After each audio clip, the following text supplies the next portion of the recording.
Assalamu alaikum jama'a, barkanku da zuwa wannan channel mai suna Egypt Global TV. Yan uwa, yawa cikin wannan bidiyon wannan channel za ta koya muku wato hanyar da za ku yi download din application daga cikin Play Store wato zuwa kan SD card ɗinku. Musan mafi yawanci dai idan har mun yi download din wani application wato daga cikin Play Store directly yana saukowa ne wato kan wayar mu. Za mu kalla RAM na wayar mu ya ƙara cika kuma sannan abun nan storage space namu ya ƙara cika. To a wannan bidiyon zan koya muku wato hanyar da za ku yi ku ɗauko application daga Play Store directly zuwa cikin SD card ɗinku ba tare da ya ɓata muku lokaci ba, domin yanzu wannan old trick ne, an jima ana amfani da shi, amma kuma na san mafi yawancin mu yanzu irin Hausawa ba mu amfani da wannan trick. Sai mu kalla muna da downloading application a Play Store yana cika mana kan wayar mu kuma da sauransu. Yanzu ba tare da ɓata lokaci ba yan uwa, mu shiga mu fara yin video. So kamar da kuke gani da yan uwa dai wannan application ɗin da zamu fara amfani da shi ana cin da suna wato APK Extractor. Wannan APK Extractor shi ma za ku iya zuwa ku ɗauko shi a cikin Play Store, ko kuma ma zan aje muku wato link ɗin shi wato a wajen comment na farko. Ga duk wanda in ce mishi wajen comment na farko bai gane ba, za ku je inda ake yin comment, za ku kalla comment na farko wato a rubuta an ce ga link ɗin, to ana za ku shiga sai ku yi download. So kamar da kuke gani dai yanzu zan ku zo mu ɗauki wani application sai mu da za ku yi to ku yi process ɗin. So da fari dai za mu shiga cikin wato Play Store mu ne. Za mu ɗauko wani application ne wanda muke so kuma muna so mu zo mu aje shi wato akan memory mu. To za mu zo mu ne wannan application nake so na dauka, to za mu zo mu yi click mu dan yi download din shi ne. To yan wade ina tunanin yanzu ya fara downloading, za mu dan bashi lokaci ne sai mu kalla abinda Allah zai.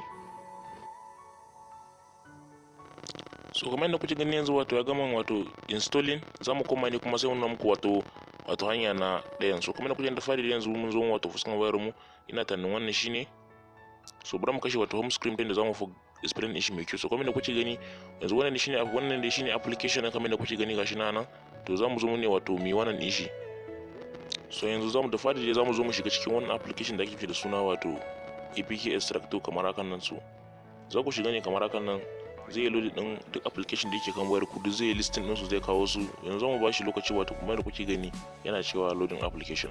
So bancin ya gama loading application din, za ku zo nan wajen inda wannan wato wannan sacin biyan nan kamar haka, za ku shiga kana sai ku yi sacin din application da kuka sauke shi, kuma za ku iya kuna scrolling har tare lokacin da kuka discover din shi. So za ku zo nan ne wato mu nemo application namu da muka yi download din shi, kamar yadda kuke gashi nan dai abun nan QR, abun nan recorder scanner ina tunani. So sai mu zo mu yi clicking akan shi kamar hakan nan. So kuna danna kan shi kamar hakan kuma kuke gani yana cewa extracting has been successfully. To hakan na nufin cewa kenan a wannan application din wato ya riga da extracting ya kuma kan memory mu kenan, yanzu ya bar kan waya kuma kan memory. To zamu kuma baya ne kamar hakan nan. To zamu iya zuwa sai mu goge shi, yanzu bamu da amfani shi, bamu da amfani zamu yi da shi domin mun riga da mun dauke shi mun aje shi. To zamu iya barin shi duk ranar da muka yi niyyar zamu zo mu yi amfani da shi, zamu iya zuwa mu dauke shi. So zamu koma cikin wato file manager mu ne, wato sai mu je mu nuna muku inda yake. So kamar da kuke gani bancin zuwa hakan nan, za mu je kan wato storage namu ne kamar hakan nan, kamar kan internal storage, sai ku yi nemo wato folder mai suna wani application wato na APK Extractor. Kuma da kuke gani wannan ina tunani shine APK Extractor a nan wajen. To sai mu shige shi kamar hakan nan. So mun shige shi hakan nan, za mu iya zuwa mu yi scrolling zuwa ƙasa hakan nan.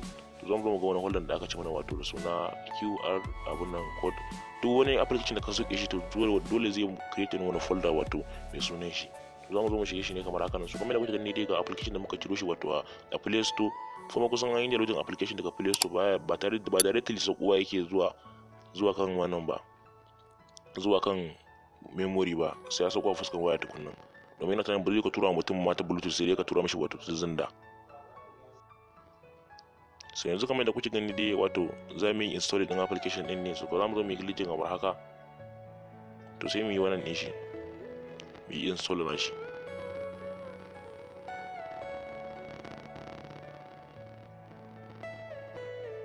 So kamar yadda kuke gani a haka dai za ku yi wato ku yi install din application. To nan gaba idan har application wato sun yawa kan wayar ku, za ku iya wato ku yi extracting din su. Kuma application da kana tunanin idan har ya zo goge ba za ka ƙara samu ba, za ka iya zo ka extracting din shi kuma ka aje wani wato a computer ko wani abu da kake amfani da shi. To nan gaba idan ka tashi ne ma za ka iya zuwa ka samu ba tare da sai ka sha wani wahala da sauransu ba. So yan wade wayo shi nan shine bayani da kan yadda zaka yi wato ka samu application ɗinka daga Play Store zuwa kan memory, kuma ka ajiye shi na tsawon lokaci ba tare da ka zo ka neme shi daga baya ba. Idan har yau ne sabon zuwan ka wannan channel din wa, akwai wata kalma ta alamar subscribe, ka taimaka ka danna mana ita, kuma sannan ka danna alamar ƙararrawa. To dan ka zarar wannan channel ta Egypt Global TV sun dora video, za a ringa sanar da ku. So yan wada wanda kace ku jama'a assalamu alaikum, sai na sake haɗuwa da ku wato a cikin bidiyon mu na gaba. Mun gode.